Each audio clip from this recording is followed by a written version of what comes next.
ጠቅላይ ሚኒስትሩ ቤተ መንግስት በ49 ቢሊዮን ብር እየገነቡ ነው። ባላነሳው እመርጣለሁ። ነገር ግን ወሬው በጣም ሰፊ ስለሆነ እንደው ነካ አድርጌ ልለፍ። ጠቅላይ ሚኒስትሩ ቤተ መንግስት በ49 ቢሊዮን ብር እየገነቡ ነው። እየገነቡ ነው። በ49 ሳይሆን በ400 በ500 ቢሊዮን ነው የሚገነቡት። ለምን 49 እንደሆነ አላውቅም።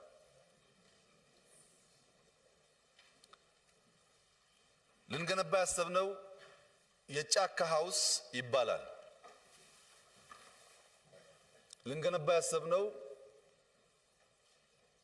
ለኢትዮጵያ ለአፍሪካ ኩራት የሚሆን ሳተላይት ሲቲ ነው። ልንገነባ ያሰብነው የኢትዮጵያን ቤት ነው። ነገር ግን ያ ፕሮጀክት ቢያንስ 2 ቢሊዮን ዶላር እንዲያመጣና በአንድ ተኩሉ አካባቢውን ገንብተን ትርፍ ልናተርፍበት እንጂ ፓርላማ መተን እባካችሁን ቤተ መንግስት የምንገነባበት 49 ቢሊዮን ብር ስጡን ለማለት አይደለም። አልጠየቅናችሁም፣ አንጠይቃችሁ።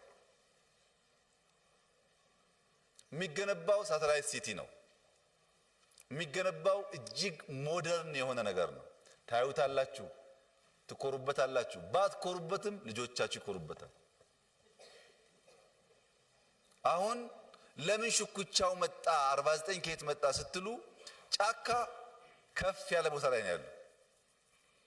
እኛ ስር ኤምባሲዎች አሉ። አኮረፉ ሊያዩን ነው ብለው ምሁር መሳይ የኢትዮጵያ ምሁር መሳይ ሰው እራት ጋበዙና ሰውየው በዚህ ሁሉ ኑሮ ውድነት በ49 ቢሊዮን ብር ቤተ መንግስት ሲገነባ እንዴት ዝም ብላችሁ ታያላችሁ አሏቸውና እነሱም ወጥተው ጻፉ። እዛ ስር ያሉ ኤምባሲዎች የማይታዩበትና ችግር የማይፈጠርበት መንገድ እንፈጥራለን። እራት የበሉ ምሁሮቻችን የጻፉትን ጋዜጣ እናነባለን። ጫካን ግን እንገነባለን። ጀምረን የተውነው የለም፣ ጀምረን የማንጨርሰው ነገርም አይኖርም። ስንጨርስ የኢትዮጵያን ልማት የኢትዮጵያን ብልጽግና እንዲያፋጥን አድርገን እንጂ ግን የኢትዮጵያን ችግር እንዲያባብስ አድርገን አንሰራው።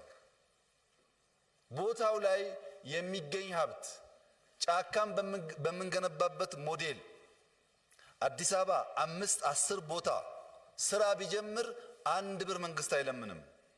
እኔ ደላላ የሚጫወትበትን መሬት ተጠቅሜ ነው የምሰራው እንጂ ከማንም የምጠይቀው ገንዘብ የለም።